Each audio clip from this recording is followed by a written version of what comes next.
Welcome back to Whatever We Want, a podcast about celebrating storytelling. We talk movies, TV shows, video games, and more. And we can talk about movies again. It's a big week, Daniel. Finally! Dude, it's crazy that the strike's finally over with both the writers and now SAG. Like, that's freaking ridiculous. I know, like, when it was announced Thursday, and they're like, the strike's over, it was like a tentative over because they still have to vote on it as of today, recording today.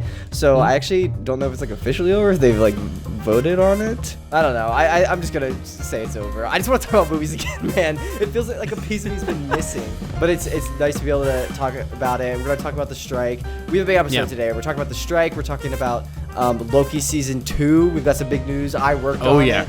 It's all out finally, so we get to talk about that. It's gonna be an exciting episode, so stay tuned for all that. Blah, blah, blah. Yeah, so I'm like in shock. Like, I don't know how to react. This is just so exciting. I mean, at first things first, I think we're so back, baby. But I think we should talk about Daniel's outfit. Oh yeah, we can't just not address that. Yeah. I jumped in the call like 2 minutes ago. I got off work late, and Daniel was like, "Born with glorious purpose." I was like, "You're wearing a trash bag. Like, what is happening?" No. So I had to explain this because the lighting is dark, but like it's actually my old like dark green hammock. So Daniel's wearing his hammock as a cloak. I have it actually like buckled into my pants. So spoilers for Loki season 2 also. Yeah, very much. This is very much a spoiler. So Daniel's dressed as Loki. Right here, this Loki clip is a big spoiler. Yeah, is that a Loki wordplay? Okay, let's get into it. So like I said in the beginning, we're talking about Loki season 2, I think, starting out, and then we're gonna talk about the strike a bit. I'm excited to talk about Loki season 2 because I worked on Loki season 2, and I told Daniel that like when the first episode came out, and you could see my names in the credits and stuff. But we just couldn't talk about it on the podcast because we were sitting in solidarity with the actors. Yeah. But I worked on Loki season 2, and it's freaking rad. Like, this is one of the most. I think this is the project I'm most excited about that I have worked on, and I'm very thankful for the opportunity to work on it. So I was a visual effects coordinator, and our company, the company I work for, Cantina Creative, they mainly did the chrono monitors. So we do a lot of screens, and so in the TVA bay, like the big displays that show like all the different timeline. Basically the timeline and the splitting branches like that, and it's like a huge story beat. Especially, and this season was different than last season because this season introduced the loom. Like, that wasn't a concept last season, and so we had a lot of calls with Marvel to figure out how to like graphically show the loom, and like we kept referring to it as the loom check engine light. It's like because like it was about to explode. Yeah. So we literally had like, I remember my buddy that works on this at our company who did the design for it. He also had to step up. The first time it was his first project on Loki season 1. He was just a designer. This time he's lead designer. So it was really cool to see him step into that role. He's about our age, but he submitted like 7 designs for the loom check engine light with like various complexity levels, and they kind of landed on like what you see in the project, which was really cool. So we did that. So I knew so many secrets, dude, like before, again, spoilers, but like I knew, at the end, like, and we'll get into like what our thoughts on the season itself, but I'm just talking about my experience first. In the end when Loki like grabs I'm going to be talking a little quietly because my roommates are like outside and haven't seen it yet. He grabs like all the timelines and like, it becomes the tree. Well, the next scene is in the TVA when Loki, you see the monitor. You see the monitor with the branches like a tree. Yeah. So we had to design that. So I knew in April that Loki was becoming the god of stories, and I had to keep it quiet for like 6 months. And I was like, what? So like I was in. I didn't even think of that title. That's a good title for him. I think that's what he's called. At least people were calling him in the like fans and stuff. But yeah, like I saw the previs of him walking up those stairs and like grabbing the thing and becoming like into 3, and it looks so much better now than previs did. Yeah. But like, but I knew that like hilarious. Half a year ago. God. And I had to sit on that, and I was just like, this is insane. So I knew how Loki ended like in April, which was really cool.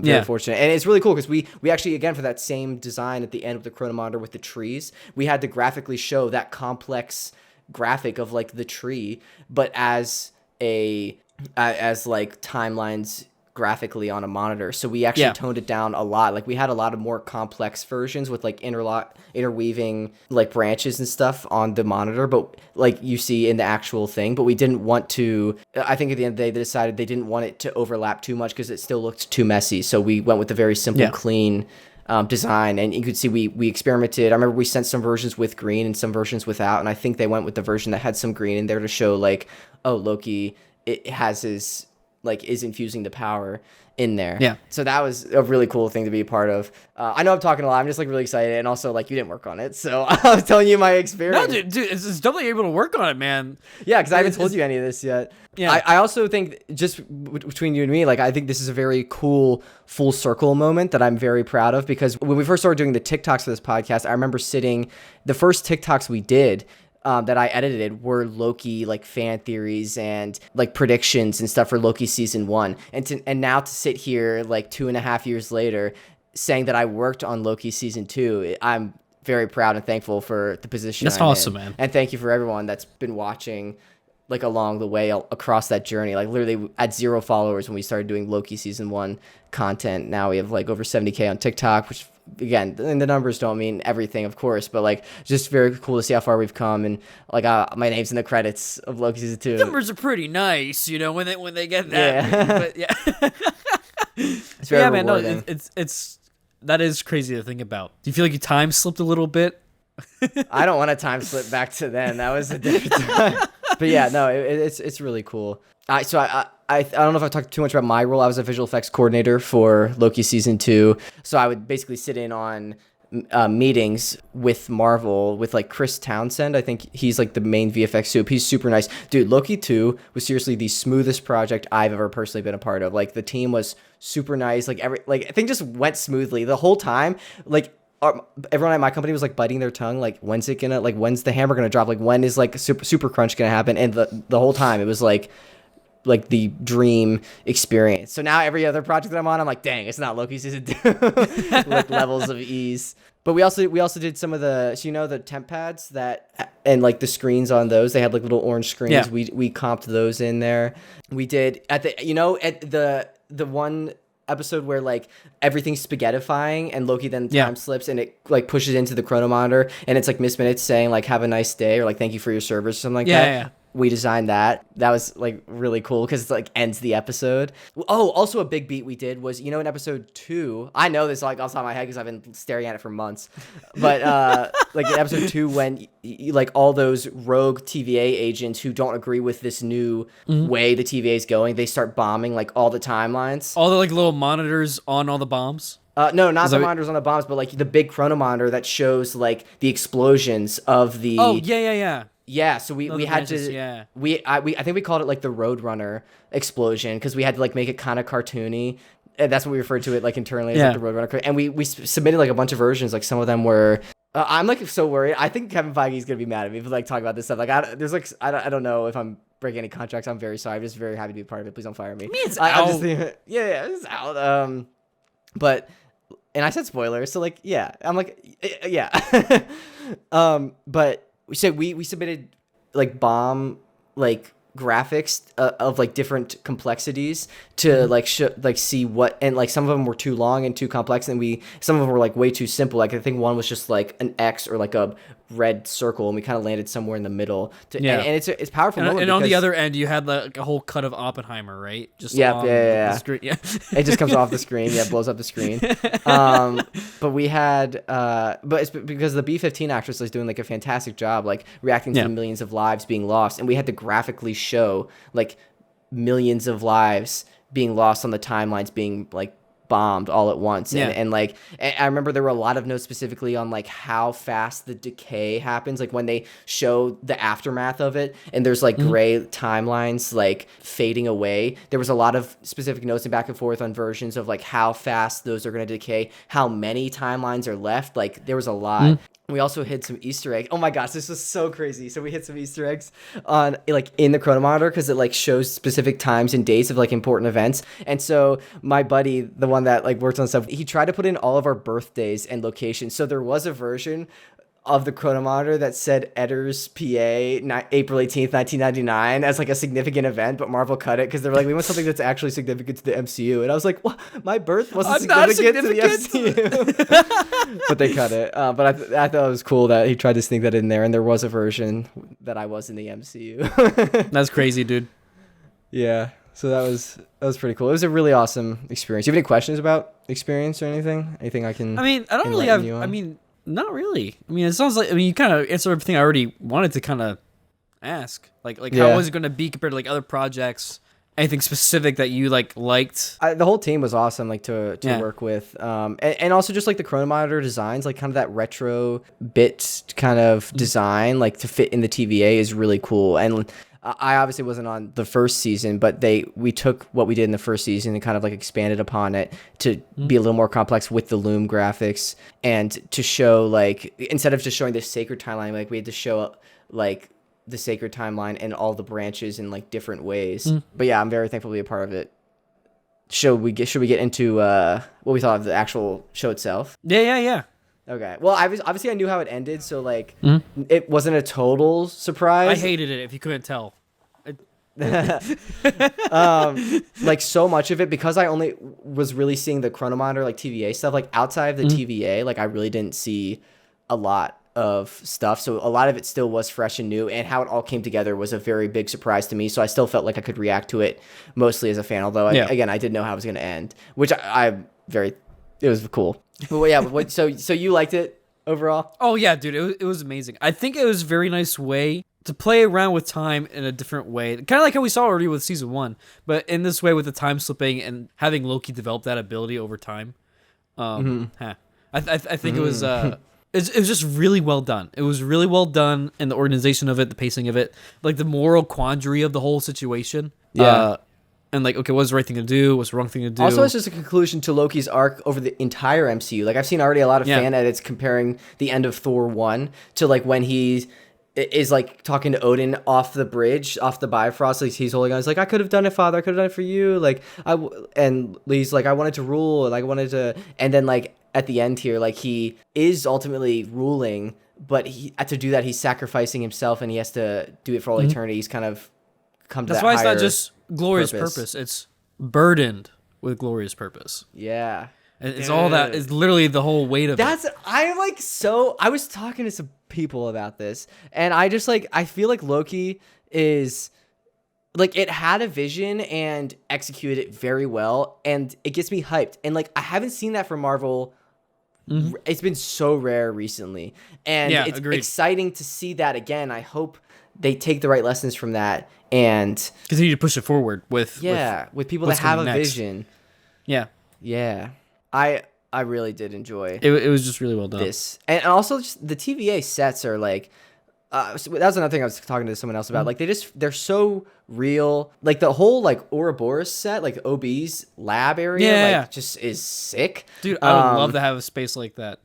Yeah, I was literally getting those plates before like the work was done, and like it was like basically just done. Like all we had to do was like put on some screens, and like they also had stuff on the screens already. They just wanted us to replace it with something that was like more visible, or like tweak like the graphic on it a bit. Yeah. So like 90% of it was there. Like that's crazy.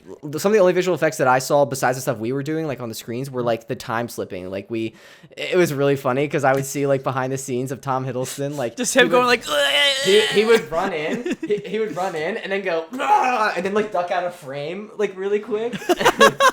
And then it was really funny. Then eventually like I saw later iterations of the time slipping effect that we ultimately got. Yeah, dude. It was okay, to clarify, I also just binged the whole thing. Yeah, Daniel texted me like 45 minutes before we were supposed to start. I was a little late because of work, but he was like, I just started the last episode. I was like, oh, it's a good thing I'm late because you would not have made it. Well, okay, to be fair, I was also working late. So if I was going to leave on time I thought I was going to leave, I would have been good. Yeah. But then I also was late, and I got home late because of that. And I was like, okay, well, I'm gonna push it. Yeah. I really liked it. Again, Loki's whole arc. I love the spaghettification too. Like to just really illustrate like the literally the untangling of these realities and these universes per se. So I think, I'm thinking back at, like, to the finale, and just like there was a lot of good character moments. This wasn't the finale. I think the episode before, when like Sylvie and Loki are at that bar, and like Loki's like, we need to save the TVA, like we need to save the TVA, and Sylvie's like, why do you want to do this? And he's like, to like save time and everything. And then like she finally makes him break down, and he's like, because I miss my friends. And I think that is like kind of twofold incredible in Loki's arc, because it shows that he has grown as a person. From Thor, he was like so isolated, like only on his own mission, and now he has accepted people into his lives. And secondarily, after he comes to that realization that he has these friends that he's so close to, the next episode he gives that all up so he can let them live, and he sacrifices his own existence so he can hold this tree together, and gives that all up. Like, that's incredible. Yeah, my gosh, good storytelling. It's literally full circle. What's the tree called in mythology? Yggdrasil? Dude, that's the thing. Yes, I had to actually look up reference for that to give to the artist to like design stuff. And I looked up so much. I pulled reference from, I don't know if I'm supposed to be saying this. I pulled reference from the Captain America 1 when they talk about the tree of life. I pulled reference from Thor when he draws the tree for Jane. I pulled reference from Norse mythology, like the actual tree that they're referencing. And then I pulled a bunch of reference from like the comics, like some like the old Thor art and stuff. Why wouldn't you be saying that? That's like the proper thing to say. Like, it'd be better for you to say that than be like, well, actually, so we just kind of winged it. No, well, so our design is based on some real things, thanks to me. You're welcome, MCU fans. I'm responsible. No, I'm just kidding. I'm not responsible. But it was cool to be trusted to get that reference for that. And that, the way it came out ultimately was very well done. You're welcome, Daniel. It's all me. Yeah, did you also like rig and animate and like texture like all the strands and like universes like interweaving into the bark and the leaves? Yeah, that's crazy, dude. Oh, what do you think of like He Who Remains coming back and the time slipping at the end? That's something I didn't know about at all, that they were going to go back to the first episode. That was dope. I had a feeling something like that was going to happen, like or first season, halfway through. But I was like, yeah, because like they're going to have to like reset something, like. No, as soon as it exploded for the first time, and then he started. I'm like, he's gonna end up going back to that point because he's gonna have to like figure some stuff out. And then like I love that he's going back and forth between like the two options. Like, hey, do I preserve what's already been established, but then that means I'm giving up kind of everything I stand for, or do I have also opening the door for the Kang War? Yeah. So it's just like, yeah, it was a good contemplation. Dilemma. Yeah, and I'm happy he like ultimately came to that decision.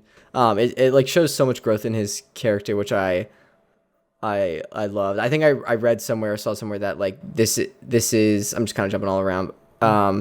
There's only 2 seasons planned for this. Like this was it. Like it was supposed to be 2 chapters of like I think that's good. 2 halves of a book. Yeah, I agree. I hope they keep it like that, and I think it's a very well contained story. I think it's interesting that they time slip back to the He Who Remains time. It's cool to see Loki like having like I think it's because he spent centuries like learning those like quantum physics and stuff. Like as soon as when it said centuries past, centuries later, I had like the same like drop in my gut that like when 5 years later happened after in Endgame, when they like there was that 5-year time jump. I was like, oh my gosh. Like I don't think it had the same impact after the fact, because like Loki was kind of just in the same moment, but I was like, oh my gosh, like Loki is like just giving up centuries of his life to learn, to try to solve this, and then to be to go get every step right, to be fair, have that work out. It's crazy. I mean, if he's spending centuries, this is the one thing I'm like, if he's spending centuries, couldn't he have just like gone back sooner to then like just plug the thing in himself and then do it a different way? I'm just saying that's the one thing. Yeah, but still, I mean, the result would have been the same. Like the loom still would have like that's what I'm saying. It still would have not been enough. Yeah. Yeah, and the failsafe would have reset to the sacred timeline. But yeah, I do like. I'm just going through all the characters in my head. I think I like that.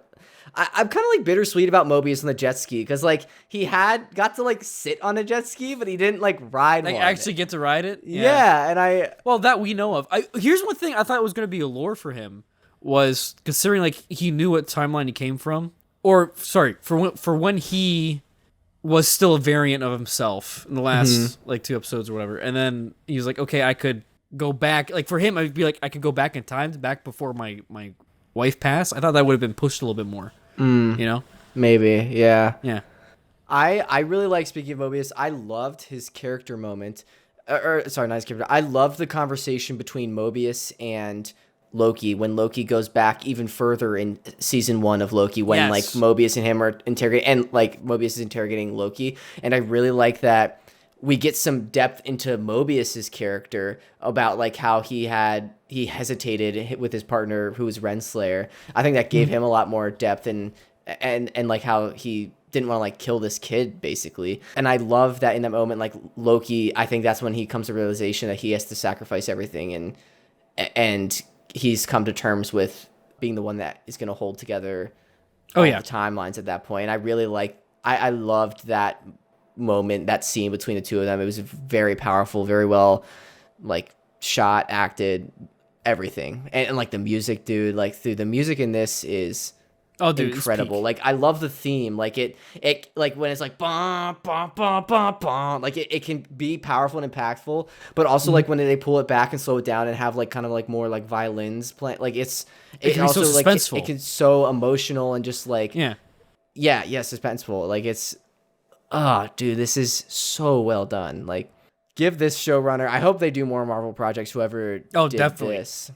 What would you want to see them tackle next? Let me look up who. I believe it's I honestly, I don't know if this would be too much. I mean, I'm a Spidey guy, and if I'm being honest, the Peter of our technically sacred timeline universe. Yeah. But it would be cool to see like an Ultimates kind of style of like a young Miles. Oh, Miles, that would be interesting. Yeah. You know what I'm saying? Yeah. Yeah.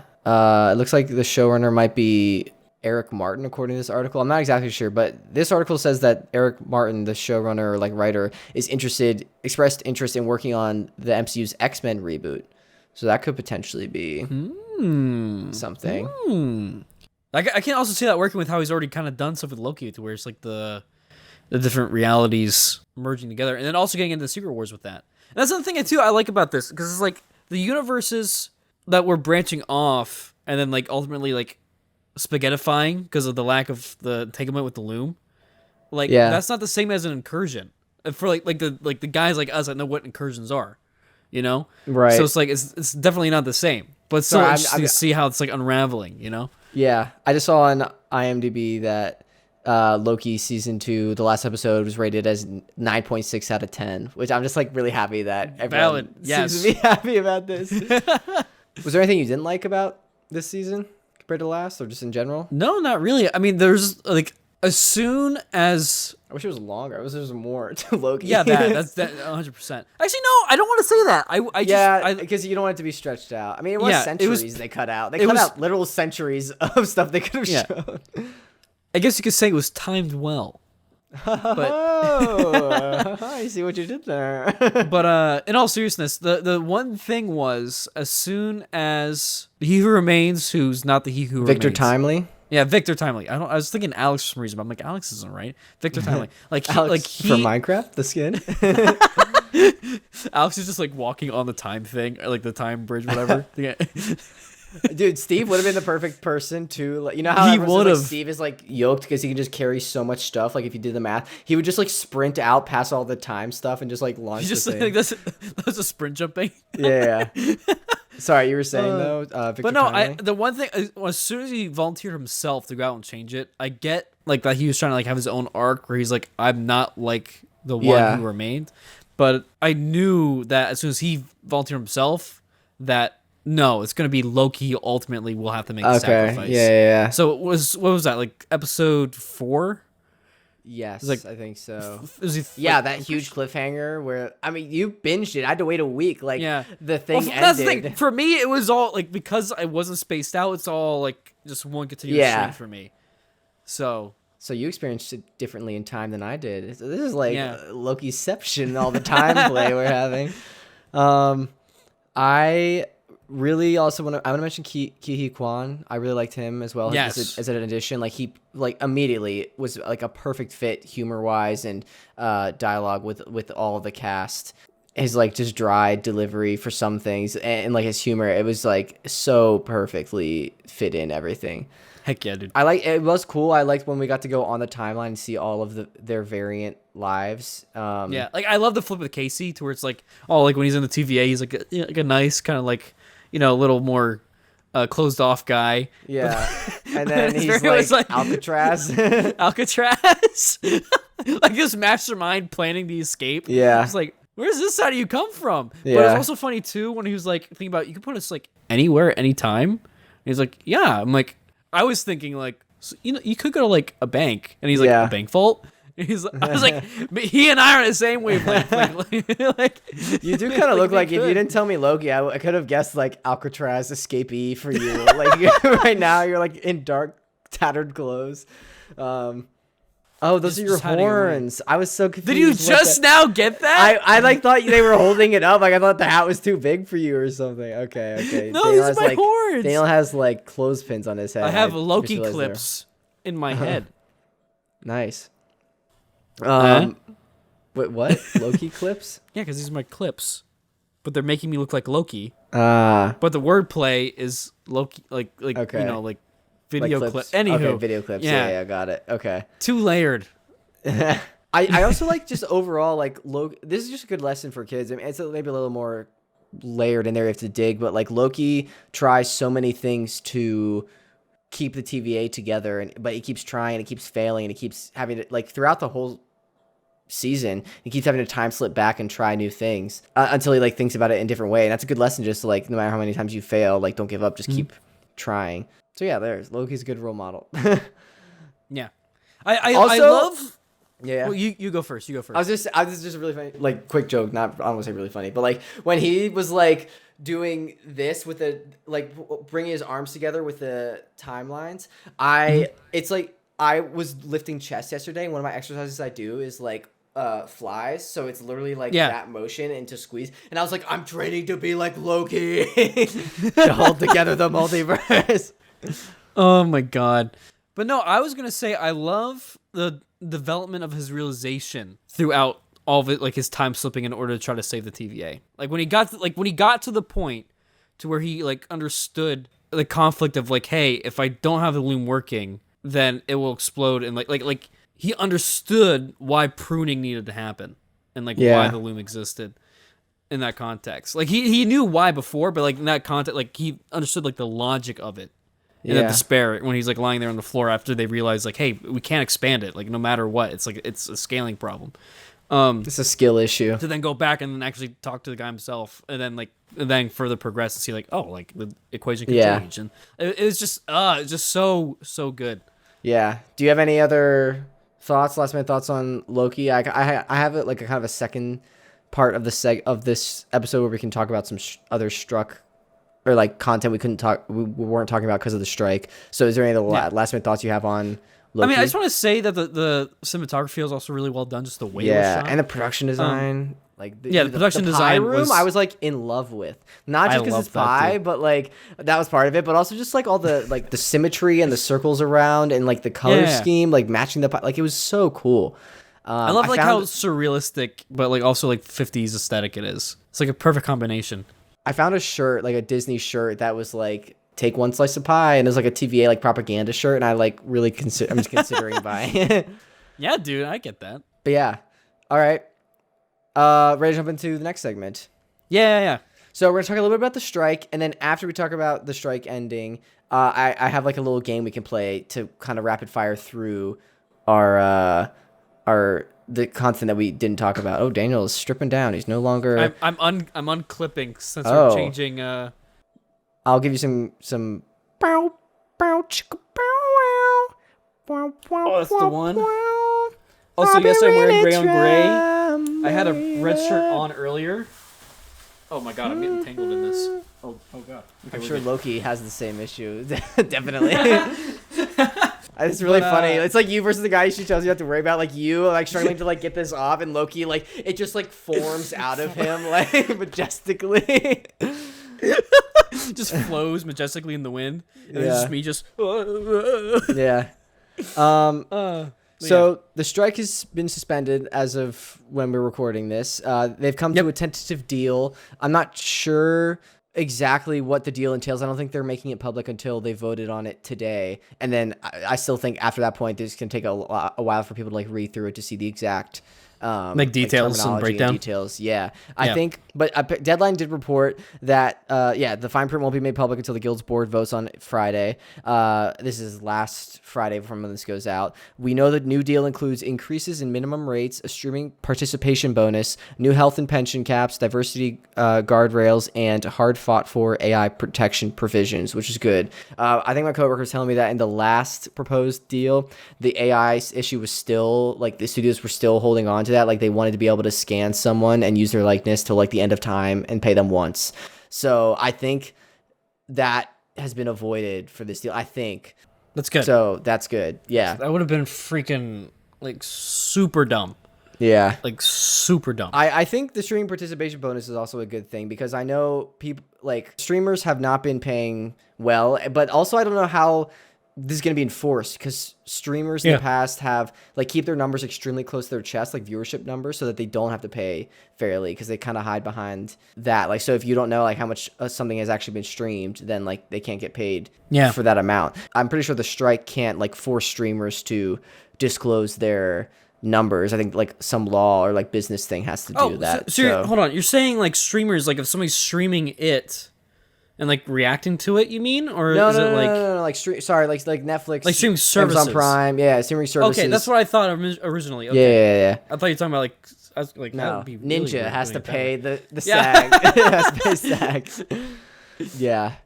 Also, just some movie news that we haven't talked about. There was an article that came out called Marvel's in Shambles recently, or like an article based on like a new book because like there's the whole issue with Jonathan Majors as Kang, not Jonathan Kang. Yeah. And apparently there's also, I want to hear your thoughts on this. I don't think we really talked about this, but there was a rumor that they're considering bringing back the original 6 Avengers for like an Avengers movie because things have not been great. I think that's dumb. I think it's a Hail Mary play that just seems like that's just very desperate of desperation. Exactly. Yeah.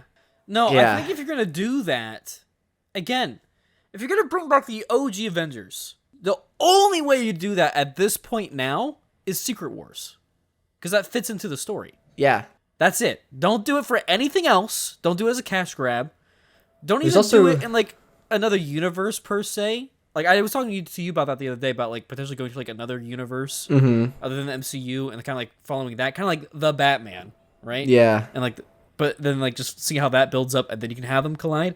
But, like, that's then still technically, like, Secret Wars per se and not technically, but, like... my point is, like, it's just don't.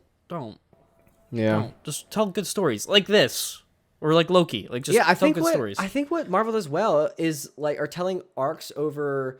At least they did in the past, like arcs over like long periods of time. Like Loki, I think we're so invested in because we've been with him since 2011. It's been 12 years that we've been on a journey with Loki, and seeing him start out as this like kind of kid that just wants to rule, and then to come to like be burdened with glorious purpose at the end. Like that whole arc is incredible. Like stretched out over like X amount of movies and TV shows, and I feel like all of these TV shows just seem like super self-contained, and I have no idea like what it's building towards. Yeah, I don't know. I hope I'm wrong. Well, I don't think not knowing what it's building towards isn't a bad thing. I mean, no, I agree, but I feel like it's not building towards anything. I think that, and that's what the issue is for me. yeah, that's fair. Yeah. I'm kind of just rapid firing through some other things, and then we'll get into our game. But did you see the Inside Out trailer? Like teaser trailer just dropped. Inside Out 2. Oh, no. It actually looks good. What's it about? Like, are there like teenagers now? Yes, she hits puberty. Oh, no. Are you serious? Yeah. No, I mean, they hinted at that at the end. They hinted at that at the end. The teaser trailer shows... Why is that funny? That's like a good concept to see your emotions, how they evolve. What? Dude, see how your emotions evolve over relive my teenage angst? That's so weird. Dude... Inside Out was such a good movie. I'm actually hyped for this sequel if they do it well. And it looks like, based on this teaser, that it could be done well. I didn't really like Inside Out. They like introduce anxiety, and they're introducing like some other things too. Daniel, everyone's anxious. People can relate to that. I'm so tired of that. I can't believe you're so mad. I'm like mad at you. My anger is taking over my Inside Out brain. Yeah, go ahead. Be pissed at me. now. I don't care. I think it's a good concept. I personally didn't like it because it didn't. You didn't like Inside Out? No. Oh my gosh! You didn't like Bing Bong? I didn't connect with Bing it. Bong's Sacrifice? Oh my gosh! Bing Bong can take this dong. Okay. What the heck, Daniel? It didn't leave an imprintation in my mind. It's not like in my mind like a go-to like. I would say Pixar that's like film. top 5 for me, Pixar. Really? I think it's WALL-E, Incredibles. We've been over this. I like actually, yeah. I Inside Out's like up there, dude. It's like really good. Oh my gosh, I'm like shocked. I did not know we had this differing opinions on Inside Out. What? It's like I just because the trailer came out, my like TikTok feed's been like blowing up with like old clips from Inside Out, and like when like the moment at the end of the first one when like she's sad and like runs home to her family, and then like her sadness and joy like together make her feel like content in that moment. They make a core memory. It's incredible, Daniel. I can't believe that doesn't touch you at all. Oh my gosh. And you're not even responding? It's too on the nose. It's too on the nose. It's just like literally all. It's a children's movie. It's about emotions. This is literally about emotions. Sweet emotion. Dude, my rage controller right now is like shooting like fire out of my eyes. Yeah, all the other ones are tackling your rage. Like little. No, they're not. They're scared. Fear is keeping them in the corner. But yeah, no, like, and then they're gonna be adding anxiety to that. They're adding 4 new emotions. Let me pull up. What are the 4 new emotions? Let me Inside Out emotions. Anxiety, despair, depression, and sadness times 2, because that's where everybody's at right now, apparently. And how is that gonna work into the lore of the first one? Because if all the other, like, if the OG 5 have the control room up in the brain. Oh, so what? Anxiety is like this dark, creepy thing that's just sitting in the corner. What's that will creep up on you. It like explains it pretty well. Your dumb questions. My anger is taking over again. Like that's not a Pixar movie I needed a sequel to. I'm just saying. My disgust is taking over, Daniel. You know? Do you want me to watch it right now? How long is it? Like a minute? It's like 30. I don't know what it is. How long it is? Give me a second here. Daniel's live reaction to the Inside Out trailer. The little voice inside your head. The not crazy ones. Daniel, just watch it. No, you inside and out. All right, envious, embarrassment. I'm watching. Ennui. Ennui. I cannot believe you. Okay. They kind of ennui. What the fuck is ennui? It's ennui. It's a feeling of ennui. Ennui? Why does it spell like that? It's a feeling of listening. Ennui is O-N-W-E. Ennui. That's ennui. Ennui. Actually, you know what? Bionicle lore. It's a N-U-I is newy. Means new. What? It's not. Well, you just imagine a Bionicle's taking over her brain. That would be better in my mind. I'd watch that shit. Ennui is a feeling of listlessness and dissatisfaction arising from a lack of occupation or excitement. So it's kind of like boredom. Okay, so then there's afraid. Fear was already one. Okay, embarrassed. Yeah, that's a new one. Yeah, everything. Embarrassed. No, that's it. Yeah.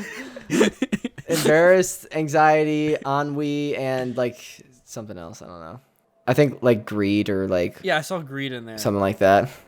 That's you're not hyped for this, dude? No, it looks dumb, dude. It looks so dumb. I'm so mad. I would much prefer. Jake, I'm disgusted. My disgust emotion is taking me over. If you were able to see another movie that took place like Pixar wise, right? And like not like WALL-E, but like WALL-E-esque to where you're in a different world. You have like crazy like emotional thing that's not again, it's all emotions. That's the thing with Pixar now. It's just like it's formulaic, which is good for some of them, but then now it's just like, okay, why? I'm not gonna argue with you. Some of Pixar's recent stuff is bad, but Inside Out is one of the great ones, dude. And here's why. No, Pixar. and it's okay at best. At best. All And Pixar two, movies ranked. I'm sorry to people that feel it, but like anxiety. Inside Out's number 10. It's above Ratatouille. I'm so just tired of hearing that word everywhere, all of the fucking getting anxious time. about anxiety. All right, well, I think I'm getting angry about it. See, now you're relating your emotions, Daniel. I really want to see that one. I would like to talk about that whenever it does come out because that is like one I'm very excited to see. I like the first one a lot. All right. I would sooner watch the Marvels. You take that back. I'm not taking that back. I am not taking that back. I don't have an emotion to describe how I can't describe it. Is it ennui? I'm not bored. I'm pissed. That's what the emotion is happening right now. So how do you even who named that? Who named that one? Ennui? It's like a real emotion. Pixar didn't do that. It's like I know, but I'm saying who named that? I don't know. Who named that? I don't know. What's this language of origin? I don't know. Latin? It is Latin. Latin and French. I'm not gonna lie, as a joke, I was gonna say French. Yeah. All right. We've talked about that a good amount because I want to get to our game. But first, did you see? They also dropped the Netflix live action After the Last Airbender trailer. Yes, I did see that. What do you think it of looks that? So much better than the other live action M. Night Shyamalan one. Yeah. I'm a little anxious. I'm hopefully optimistic. Anxious? Shut up. I'm cautiously optimistic about this one because I know the original creators like kind of left like halfway through production of this, but I do, from what I've seen, it seems like everyone that worked on this is treating it like a labor of love, and they are like passionate about the source material. So that's good. I'm excited. Okay, so you ready for our game? Yes. Okay, so here is how it goes. In honor of the strike being over, I want to play a game. I'm going to give you the name of a movie or show that we weren't talking about because of the strike, and I want you to rapid fire give me your rating of it on a scale of, we're going to keep it in the strike family, of 3 strikes you're out to home run. So 3 strikes is the worst, 2 strikes, 1 strike, hit, home run. So the scale, it's basically like 0 to 5. Oh, I can't do like bases? No. Okay. That'll overcomplicate it. So 3 strikes, 2 strikes, 1 strike, hit, home run. That's the scale. Okay. All right. So Loki season 2, since we were just talking about it. Home run, 100%. Yeah. I'm like in between home run and hit. So like 4.5, I guess. All right. Mission Impossible: Dead Reckoning Part 1. And you can talk about it a bit too. What? Strike 2? 2 strikes, sure. Yeah. 2 strikes. Okay. Yeah. That's exactly what I was going to say too. It's at least 1 strike because of how freaking dumbly long that name is. Like, yeah. and it like was not terrible in my opinion, but like I also like this game because I have the benefit of hindsight. Like, I've not given that movie a second thought since I stepped out of the theater. Or actually since we recorded that episode that never was released because the strike started. It didn't really stick with me. Like, I think he was in an airport at one point and there was like AI or something. Yeah, it was a movie. Yeah. Barbie. Hit. I agree. It like had a huge cultural impact. Definitely a huge hit financially for Warner Brothers. Mm-hmm. Oh, definitely. I think it's like most profitable Warner Brothers movie of all time. Really? Yeah. I can't see that making sense. Yeah. I think it beat The Dark Knight, and then everyone adjusted for inflation, and then like a couple weeks later it beat The Dark Knight even with adjusted for inflation. Dang. Yeah.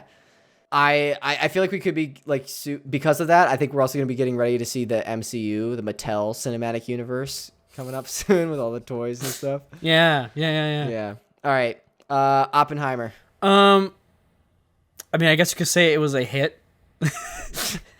It was the bomb. Oh, so I love dumb. how much that tickled but no, you. it was really well done. I love the underlying story in it and like how it portrayed Opie's. I thought you were saying the underlying story of like nuking millions of people. I was like, what? No. You know the underlying story, right? Yeah, Oppenheimer. I saw the movie. Okay, just making sure. I agree. It's pretty good. Hit. I think also my movie experiences often sway, like I mentioned before in the podcast, like my perception of the movie itself. And I saw this one in 70 millimeter IMAX in like one of the rare theaters, so that was a really cool experience. You got to see it not just IMAX, but 70 millimeter IMAX. What's the difference? It's like a 70 millimeter, like a film strip. They actually project it, so it's like from the source, it's like the way Nolan intended. It's like very special theaters. Maybe. Probably not. It's definitely IMAX, but I don't know if it was that. Yeah. Yeah. Okay. All right. TMNT. Mutant Mayhem. Oh, home run. Agreed. 100%. The animation style is fantastic. Paul Rudd's hilarious in that. I like still to this day quote like him singing "What's Going On" with my roommates, like, and I step outside and I step outside. I just get saying that over and over again. Yeah. All right. The Marvels. I haven't seen it yet.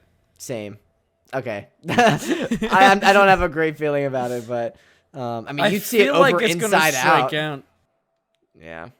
Yeah, if I feel like it's going to strike out, that tells you how I feel about Inside Out, too. I am baffled. All right, Ahsoka. I want to say hit, but I also I'm like in between. Hit and strike? Maybe this is like a walk, you know? A walk to the base, that's good. I had one strike. Because like one strike's equivalent of as a 3 out of 5, and I feel like it was kind of mid. Like, it's like, I don't know. I think Ray Stevenson. It didn't feel like it was about Ahsoka. I know. I agree. That's literally one of the talking points I have here. Like, I feel like Ahsoka doesn't really do anything or have any like arc until like that one episode where she like goes on that incredible journey with Anakin, and like that's it. So like she has that arc. Yeah. Before that, like nothing changes. Then after that, she's like changed, but then like nothing changes after that. Like it feels like it just felt like off because of that. The villains weren't really like doing it for me. Like the zombie stormtrooper bit at the end, like, had no impact on me. Yeah, it just didn't really stick with me. Like, not my favorite Star Wars project, which it had potential, so kind of sad. All right, do you see Five Nights at Freddy's? You saw Five Nights at Freddy's, right? FNAF? Yeah. I'm gonna give that either a strike or 2 strikes. Really? Actually, no, I'm gonna give it a strike, and here's why. I said a hit. Just 1 strike. The reason why I'm giving it a strike is because, one, I'm not a horror guy. I'm not. 2, I'm also not a FNAF guy. I'm so tired of seeing all the FNAF stuff like, in other games and other social media posts and stuff. It has had a huge impact. You got to give it credit for that. I do, and I do. So as a developer, I do love seeing that. Yeah. But I hate when it's memed so far to a point that it's just, like ruins the internet. I can appreciate that. Yeah. I think, again, I'm also kind of the similar boat where, like, I was not a huge Five Nights at Freddy's player. Like, I think I watched Markiplier play it, like, back in the day, like, maybe a little bit, but I never watched him play, like, all the sequels, just like the original, I think. I was looking at just, like, the financials behind it, and I think it's really cool. It was made for a very low budget, like $20 million, and it made, like, $220 million the last time I checked. So, like, huge returns. And also just, like, the production value of the like animatronic suits themselves, I thought looked like incredible. Oh yeah, no, the suits were really well done. I will say that. Yeah. They were on point when it came to set design and to the animatronics. Which animatronic do you think is the scariest? Because I think there's a right answer, at least to me. Chica. The chick, really? I don't know, dude. I barely still remember their names. Dude, fox with the eye patch Foxy, and the like Foxy no legs, like okay, that was terrifying. Here's the thing, because I just watched a lore video, so like I'm thinking about like all the other like weird ones. Like Ennard is like really freaking creepy. That's like ennui, but Five Nights at Freddy Ennard. But the lore, I will say, the lore is actually really cool to think about. Like just conceptually, like like actually like I know a little bit about it. I mean, they even explained a little bit, like scratch the surface in the movie with like it was like the dead children. Spoilers for the Five Nights at Freddy lore. Really, what happened was the guy Afton figured out Shaggy. Yeah, Shaggy. Yeah. Figured out pretty much how to capture souls, like eternal life. Like, oh my gosh. Pretty much. So he wanted to experiment more on this, and he kept on like. Also had like this lust to just kill kids, so he kept on like doing all these other animatronics later on to figure out how to kill kids. Yeah, and then there's actually another one. I think it was a baby. I think it was Baby, that he Don't told put Baby in the his corner. daughter to stay away from Vanessa, and then Vanessa actually gets killed by Baby, and then she. It's so weird. There's so many different. Yeah. There's so many different animatronics, different purposes to them, and then there's also Henry, the co-founder in the lore, and he kills them all in the end. It seems like you know a lot about this. You're like, I'm not a huge Five Nights at Freddy guy, and then just go into this like video essay on like every. Well, no, because like I was legitimately like after the movie, I was like, I see what's going on here, but like I want to know the lore. Well, then I think that's cool that it like inspired you to like look into the lore a bit. I think that's pretty cool. So I'm giving it a hit personally. I enjoyed it, but you're saying a strike. I'm saying a strike because for two reasons. One, because it didn't match up to the lore directly. It's kind of technically an alternate universe thing. And then two, it's just not really my thing. I say again as I just watched like a lore, not just but, like I had it on background. I have it on the other monitor right now. I just have constantly Five Nights at Freddy lore just pumping into my brain. I actually have a FNAF like costume just around the corner, but I'm not really into it. You know? I just see an animatronic behind you. That actually like freaked me out. Dude, that would be fucking creepy. I would. You say that now, and I'm just looking at it. All right, we've got a couple more to get through. So, Blue Beetle. I didn't watch it. Oh, okay. I'm giving it 2 strikes. I would give it 3. It's again the case of like, what? I'm just saying. Like, I was expecting it to be in that range, but just know I'm like that in between 1 and 2 strikes. I like. I thought you said 2 and 3. What did I? No. I think I said like I'm not giving it 3. I'm. Oh, sorry, I misheard then. I'm giving. Maybe I might have misspoke. I don't know. But I'm leaning between 1 and 2. I'm gonna land on 2. I think it's had a lot more heart than I was expecting, which like brings it up a bit. Like the family dynamic between all of the characters was the spot on thing. It's just the superhero side of it was very lacking in my opinion. But it was like an enjoyable watch. But I just don't think I'll go back to it like. Ever. Like if I ever go back, like if I never went back to this movie, I'd kind of be, I feel like okay. But yeah, you didn't see Gen V, did you? No. It's like the Boys spinoff, but I guess you haven't watched the Boys. I know. Yeah, that's why. I'm giving it a hit. Like I really like the Boys universe that is like. I need to really watch that. I've just been so like busy. The Boys universe. I feel like the Boys universe that they're building, and I love watching the Boys universe. Well, this is cool because like the Boys is about like the grander scheme, and Gen V is like about the superhero side, but like in a college scenario, like a high school, like kind of college. Interesting. Like on a campus, and so it's like more specific, like all this like messed up world, but specific to like superhero teenagers and how messed up they can be. So I thought that was a cool spin on the already interesting concept. That one movie from like 2012, whereas like those 2012 kids, the movie. No, I mean San Andreas' fault. No, no, but it was that one actor that always he's like the most fucking dog looking face. I'm sorry, but like he's just like, oh my, like that, you know, like he just looks like he's like. What is the movie? Who's like depressed? I don't know. He's experiencing ennui. I'm just gonna start saying that every time I'm bored. Like I'm experiencing ennui. Help me.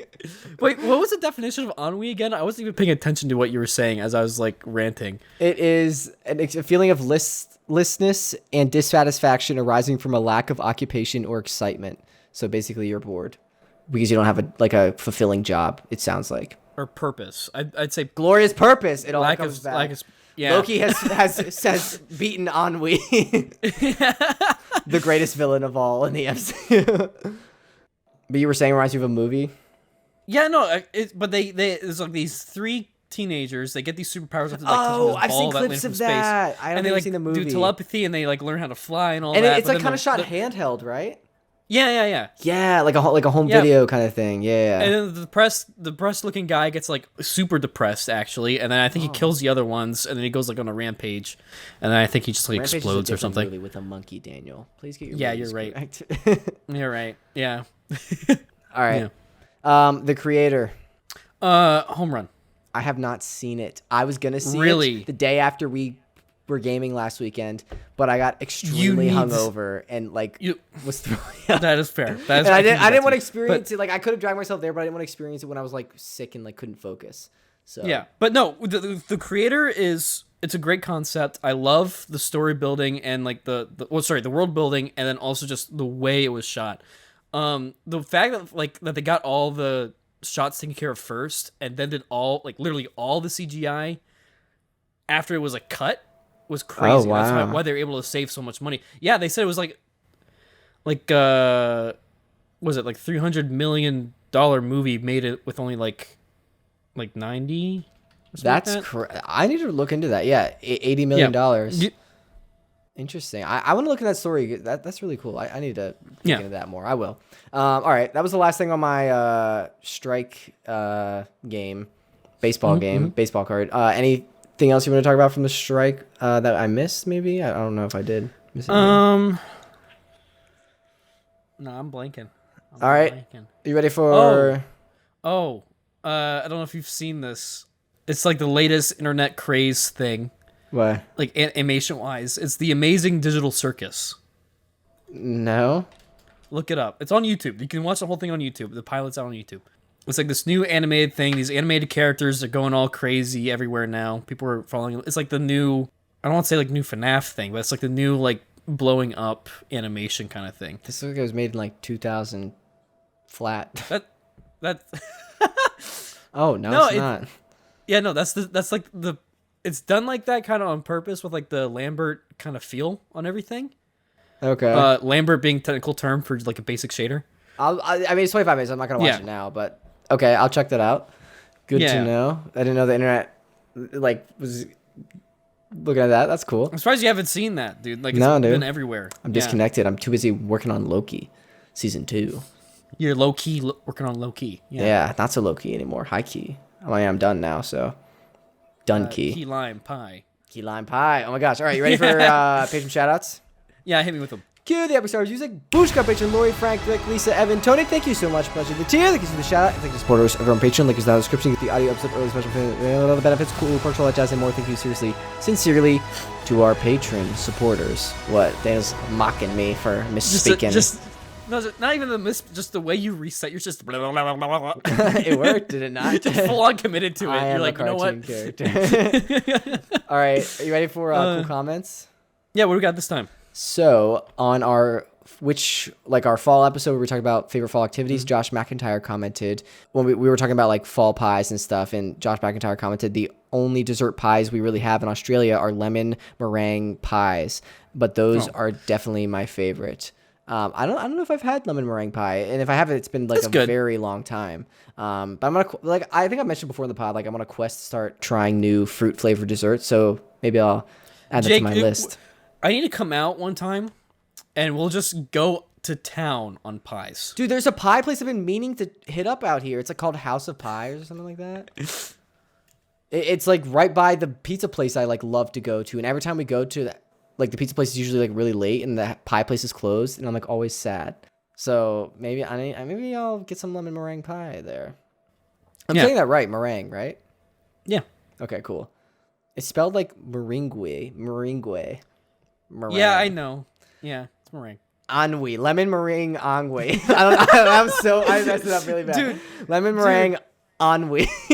I read it. Ennui. It's literally spelled N. That's where I got the French part from, and then Nui. And then the whole reason why I understand that Nui was Latin was, again, because of Bionicle. So dude, I think, how wild would it be if a Bionicle made a cameo in this, like, movie, this Inside Out 2? Dude, I would love that. I would love that so much. That's the only reason why I'd watch it. I cannot believe... Please leave a comment if you're excited or not excited about Inside Out 2. Like, I am baffled that Daniel... I'm disgusted. My disgust. I've seen it. I've seen the disgusted, movie. It angry, just did not leave an impression. Scared for my choice. I'm experiencing all the emotions, Daniel. I'm scared that I chose you to be. Yeah, sorry, you finish. Just listen. Okay, you can be scared, sad, depressed. I'm everything. Shitting your pants. You know, that emotion, just poop. Patrick Stewart's poop from the Emoji Movie just takes over my brain. Oh my god! But like, what the? You made me even forget what I was going to originally say now. Good. Confusion. The emotion is taking over Daniel. I just want to. I don't know why. Yeah, I don't know why, but just like shouting out the emotion you're feeling, like it's just like a funny concept to me. Like especially when like ennui is the name of that emotion. I feel like shouting it doesn't. I mean, I don't know. I'm experiencing like shouting ennui. I am sad. Maybe okay, that was good. Yeah, I don't know. All right, are you ready for the introduction? Give me 1 second. I'm trying to see if I can remember that thought. I straight up forget what I was going to say. What were we talking? Like suck, ennui and emotions and bionicles. You would love that. Yeah, and then I said that's the only reason why I'd like to see the movie. Daniel, I think you should just do the introduction. Yeah, I'm just going to do the outro. Tell me when. When? We just talked about what we want to talk about. Now we're done. Thank you so much, everyone, for listening. We really appreciate it. Next week, we have an episode dropping that was pre-recorded. Recorded last week. That was supposed to go out this week, but then the strike ended, so we wanted to like talk about Loki and all the strike stuff. So we might mention in next week's episode, like, hey, we're not talking about movies because of the strike. That's just because the strike wasn't over when we recorded that. It's just a heads up. Yeah. But it's an episode on when is the acceptable time to start celebrating the holidays, and we've got some special guests on for that one. So stay tuned. That were wrong. Well, the one was wrong. Yeah, we can't do a conclusion at the end. That's a very heartfelt message. We'll get to that. So stay tuned for that. And you're going against that heartfelt message, Daniel. Come on. All right. See you next time. You're right. You're right. Goodbye. Farewell. Don't feel ennui.